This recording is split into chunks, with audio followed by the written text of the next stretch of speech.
Hi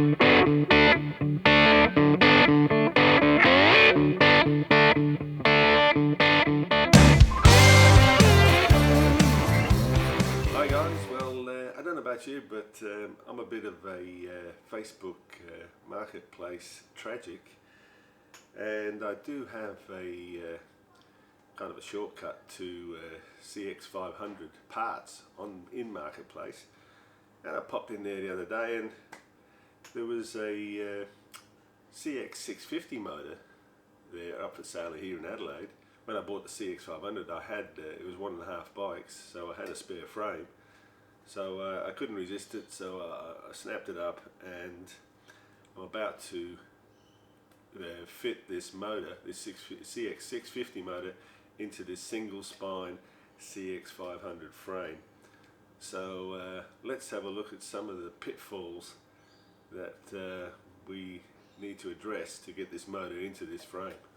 So the engine's into the frame, and the back of the engine bolts, they all fit nice and neatly. But you can see here, I did read online that the GL500 engine hanger brackets would fit, so I got a couple of these, only 27 bucks, and you can see that it's really designed for the triangular frame of a 650.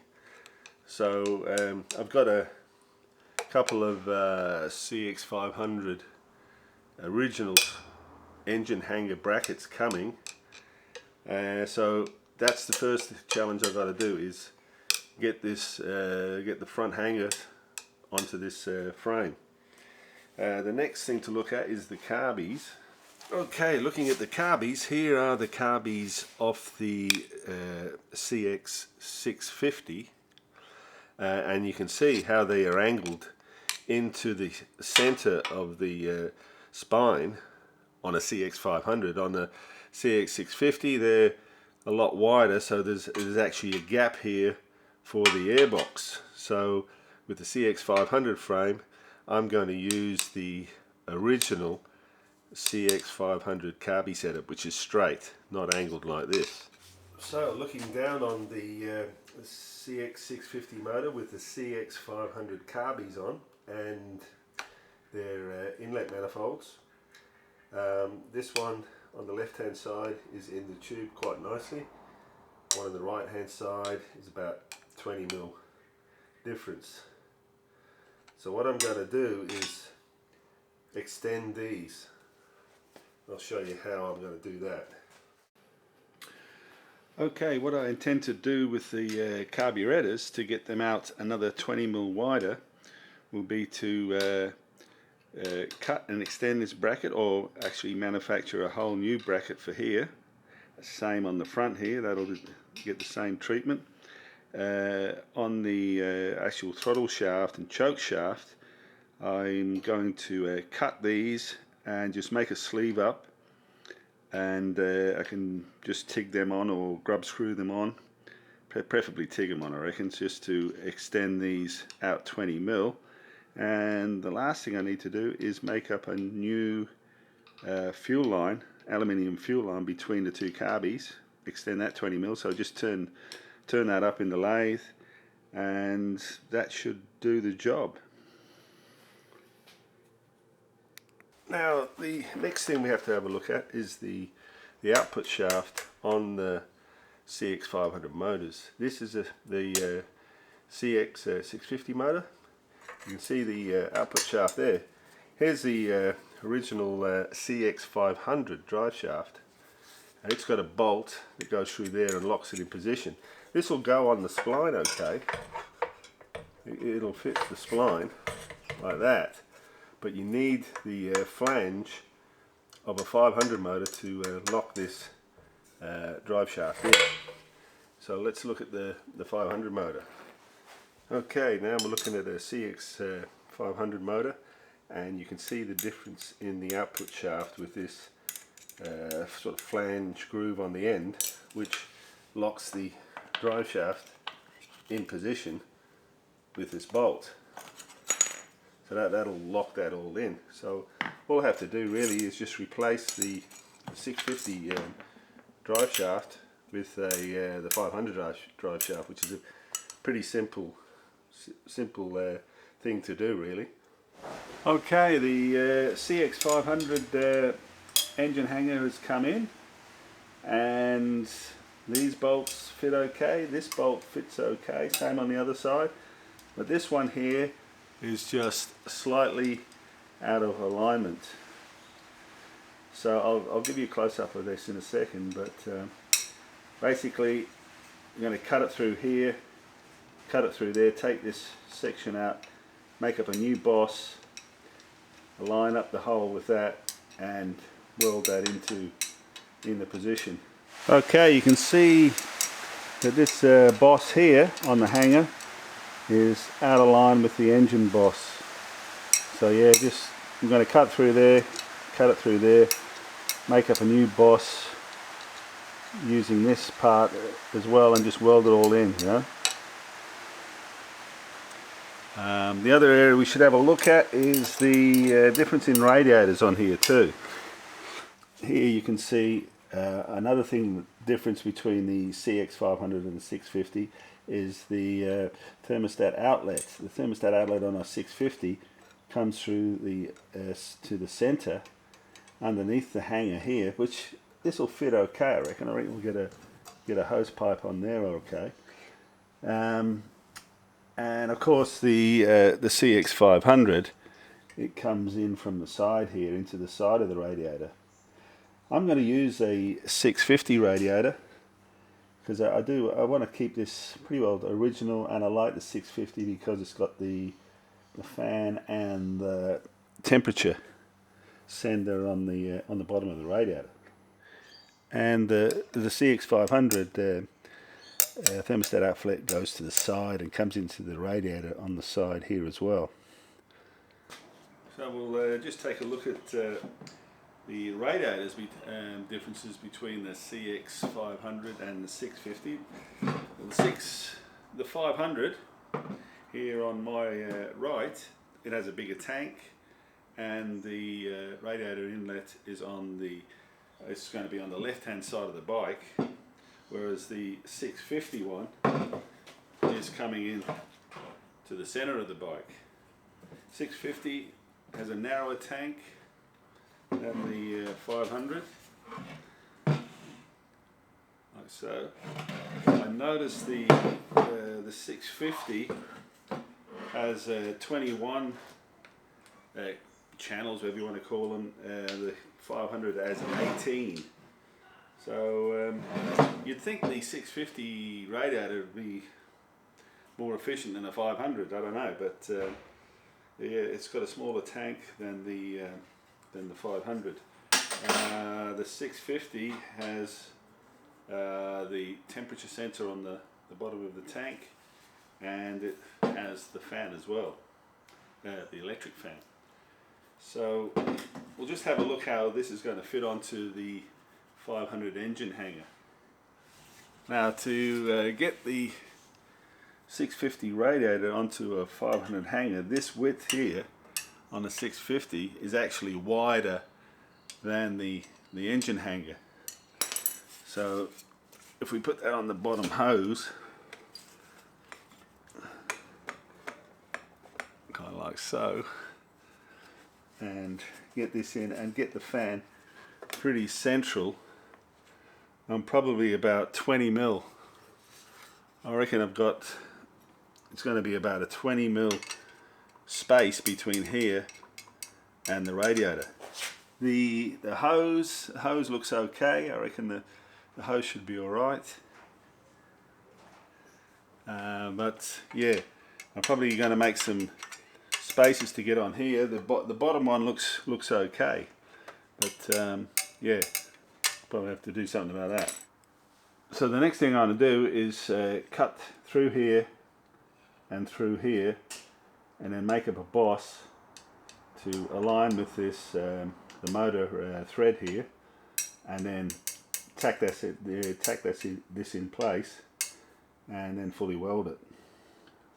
Okay, I've cut out the old boss, just half of it really, and fitted up, turned up a new boss, and just fitted that into here, and just going to tack that in, TIG it in, and then fully weld it. The boss that I've machined up has now been welded into the frame, and that's come out quite neat. So we've got a boss in there and we've got one on the other side. So now we have a 500 engine hanger mounted onto the 650 engine. So the next thing to have a look at is the radiator. Okay, I've just mounted a CX500 radiator straight onto the CX500 hanger, and it fits pretty well. The radiator hose comes out this side on a CX500 thermostat housing. The outlet comes here, so it's going to be pretty easy fitting the CX500 to the 650. But I don't want to do that. I want to go with the CX650 radiator because it's got the electric fan, and it's got the temperature sensor on the bottom. I want to sort of really keep it original. So let's have a look at what a CX650 radiator looks like on here. Okay, I've gone and grabbed the CX650 radiator, and you can probably see the brackets are a lot wider. They come out a bit further than the CX500s.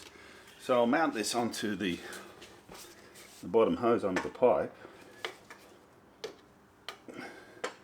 and the other side goes there. Now it's probably got to go about there, but you can see the gap we've got here between the engine hanger and the radiator bracket. It's about 18 mil both sides. So I made up these spacers, which will go into the rubber bracket, like so. Put that one in that side, and the other one in.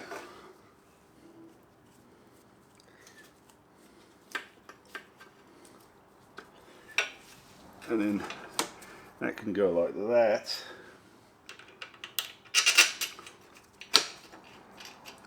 And that'll screw in there. And so, yeah, with that spacer, you can mount the 650 radiator to the CX500 engine hanger, and then we've got our radiator outlet, which is in the center here, which will go onto the 650 thermostat outlet. So that's one way of doing it. You can put a spacer in there, and that will do it. But I want to go a tidier way actually. So I'll show you the next method I'm thinking of. Okay, we've got 3 radiators here. CX500 at the top, CX500 over here, and a CX650. Now, looking at the CX500 width between the rubber mounting brackets, we've got 220 there, 220 millimeter, and here we've got 250. So 30 mil difference. CX's 650 is 30 mil wider. Now, another method I've thought of fixing this is on this old radiator tank here. These side brackets are just soldered on. So I just unsoldered them, bit of heat on them, and they unsoldered. Now, if I took the CX650 brackets off and then just resoldered these onto here, like so, I would get my correct measurement. And the only other thing I would have to do is make some little brackets, tick them onto here for the radiator fan. So I'm going to give that a crack just to make it look really neat. Well, after looking into the removing the brackets off a CX500 radiator and fitting them to a CX650 radiator, I did it, but it was very finicky trying to get everything lined up to the CX500 engine mount. So I gave that idea away and just cut the brackets off the CX500 radiator and TIG them onto the 650 radiator, and that came out really nice and neat, nice and strong. So this radiator now with the 650 fan, the temperature sensor, can go straight onto a CX500 engine mount. This particular one here, which I'm going to use, I didn't have it, the guy had already cut the brackets off because he had it in a buggy. I just made some brackets for that and TIGged them on, and this is all, it's got the fan on, it's got the cowl on it, it's all ready to go straight into the CX500 engine mount. Now the carbies, the CX500 carburetors are now fitted back onto the CX650 motor, and all I've done is widen these out with the sleeves and the new fuel tube and the brackets. 12mm it turned out to be. Just added 12mm into these carbies to get them to fit nicely into these CX500 inlet manifolds to the CX650 motor. Taking a closer look at the carbies, the carburetors have been widened out 12mm.